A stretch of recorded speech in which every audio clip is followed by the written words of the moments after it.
जणू चाफ्याची कली आणि अशी कवली करतली है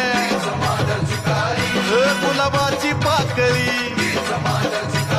हे फुलबागेची माळी है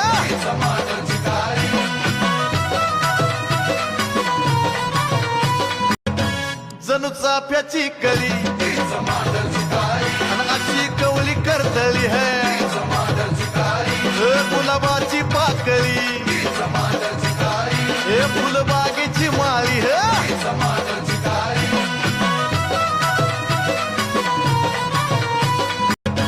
जणू चाफ्याची कली